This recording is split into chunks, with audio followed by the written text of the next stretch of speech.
I'm here with UGA Associate Professor of Computer Science, Jaewoo Lee. So basically, I wanted to talk to you because I noted that you listed one of your focuses as data mining and privacy-preserving data analysis.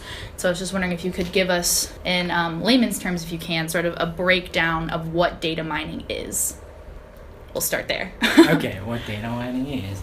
So it's kind of cliche. Basically, you can view data as the recording of the history or the recording of the experience. So machines learn from the data set because data set contains some information about the past experience. So data mining is a set of techniques and tools that is being used for extracting some useful information or extracting some group patterns. Normally in data mining or the machine learning, we model the population as a random variable. And the data set is just the one instance of or the one realization of that random variable. And we are trying to learn the characteristic of the probability distribution that governs that population. What are some of the uses, I guess both positive and negative, of data mining? A positive thing is that, so given the information, especially these days, where we are living in the big data era, so that means no matter where you go, we always collect the data. For example, if you go to the bank, then we record your electric transaction. And if you go to the hospital, we measure your physical conditions and take the medical test, and we record that diagnosis results and put it into the database. But why do we store that information? So we normally, or companies, organizations, they store information in the hope that they can be useful in some sense in the future. The information they can extract from the data set may be useful for their business. The negative thing about that data mining and the classical machine learning algorithms, unfortunately, although they learn the group information, they can be used to learn about the specific individual sensitive attributes. For example, I can use the machine learning algorithm to learn about the group characteristic of UGA students, but at the same time, I can use the same algorithm to guess your GPA. So there's a potential privacy breach issue. Mm-hmm. We all know that it's useful in some sense, but we need to be careful because adversary can always abuse or exploit those machine learning algorithms to breach some individuals' privacy. And I guess what we've sort of learned from is that there's more and more instances where the sort of like micro-targeting is being used. I read something from the New York Times that was talking about the data scientists at Cambridge who were initially developing the technique, I guess, that was used with Cambridge Analytica that they called psychographic modeling. They basically claimed, with this model, we could know more about an individual than very close people in their lives, like their parents or their romantic partners. We could guess more about a single person. Mm-hmm. So have you seen or noticed any trends where that sort of data analysis or data mining is sort of picking up and people are using it more for those purposes? The adversaries knows that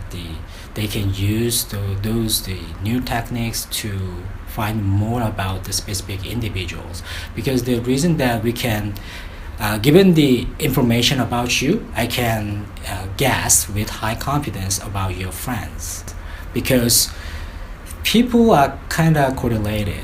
If you belong to one community, then your friends also have high chance of being in the same group. So that means we normally exploit the correlation between the individuals. Also, I have a specific question about you. So when Sure. you say the security, what does that mean? Well, so we, I guess, are sort of trying to piece that together for ourselves and for other people who don't necessarily specialize in something like this and have a lot of questions about security, because, you hear about data security and security breaches, and it all sort of means different things, I guess, because we all have some data that we just give up willingly and put out onto the internet ourselves and click a box when we sign up for Facebook and say this is okay to be public, but then I guess there's also instances where it's information that's meant to be private and there's some sort of breach of security. What do you mean when you say security? Okay, so it's hard to define it's hard to distinguish security from the privacy because they are highly correlated, and most of the time their definition highly dependent on the context in which they are being used. But to me, for example, this Facebook Cambridge Analytica instance, do you think it's the privacy breach or the security breach? I think it is the privacy breach because people weren't aware that their data was being used for something other than an academic purpose. I guess they were told that it was being used for academic purposes, and then their information was shared and it was then being used for, political advertising, political targeting, which is something that people weren't comfortable with. So I guess I would consider that more of a privacy breach rather than a security breach, because it's not as if someone hacked into Facebook's network and took it. Privacy is that. Privacy is the main goal of the security is we share the information among the people who has authorization to see that information. But privacy share the information, but the main focus is can you have a control on the amount of information that can be inferred from the information that I released. Right. So I see this is the privacy breach, and the reason that it's problematic is that we don't have, once it is released, then we don't have any more control on what can be inferred from what I released. Another issue with the Facebook is that most social network and IT companies collect the information and provide service. When you sign up for their service, you always need to agree with their terms and conditions.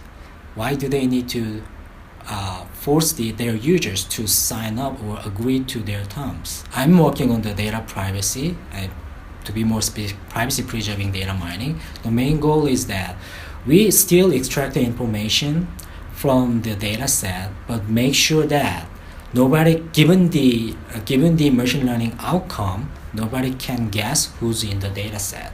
So it's balancing between accuracy and maintaining people's right to privacy. Yes, because this is mainly the trade-off between the privacy and accuracy. Privacy means that given the analysis result, you shouldn't be able to figure out whether my record was in the data set or not.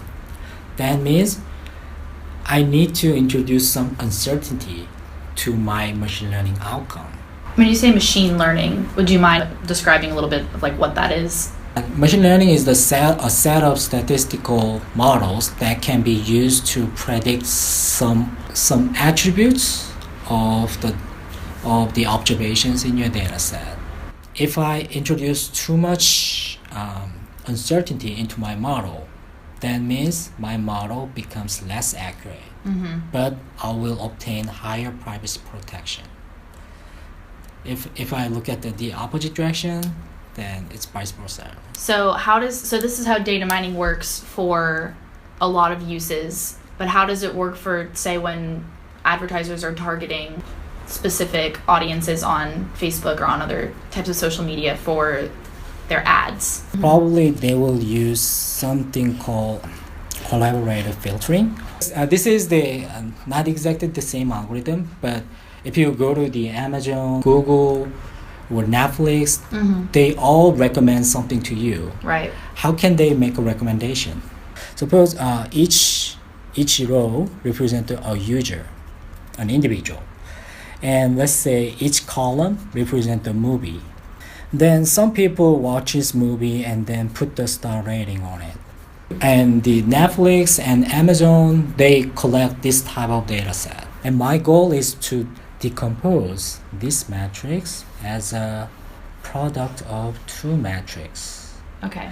This matrix represents the characteristic of the user. Okay. And this matrix represents the characteristic of movies. Movie or the product, right? If I can do this decomposition, then what I can do is I can using these metrics, I can guess these missing entries. Right. Suppose that my prediction for this entry was 5. That means I can recommend this movie to this user. So sometimes this process where you're finding out something specific to an individual isn't harmful. It's for something, as easy and fun as predicting what movie you'd like. But do you think it gets into an ethical gray area when people are using this for political reasons or to manipulate a constituency? There's an ethical issue. So when researchers developed this model, the main goal was to make a personalized recommendations. The goal was not to use this for personal interest. But obviously, there's no way for us to stop people or the adversary using this model to their benefit. Do you think something similar to this model is what gets used during, something like with, this might be what Cambridge Analytica would do with people's personal information from Facebook or what pages they've liked. They take that and fill in the gaps and decide this person might be a likely voter for XYZ. Yeah. Basically, one reason people can abuse this algorithm is currently there is no limitation in the algorithm part, right? They can freely access these individual rating for the movies. If I develop a privacy preserving model for this algorithm, then I will always inject the noise or introduce some uncertainty into the data set. We put the privacy mechanism between the algorithm and the raw database. Should Facebook be making even more changes than they already have to expand on at least people having a more transparent user policy or, making people more aware of what their data is used for when they're putting it out there on Facebook? So I believe not only the Facebook, but all other companies who have the large user base, they shouldn't collect the information they are collecting right now.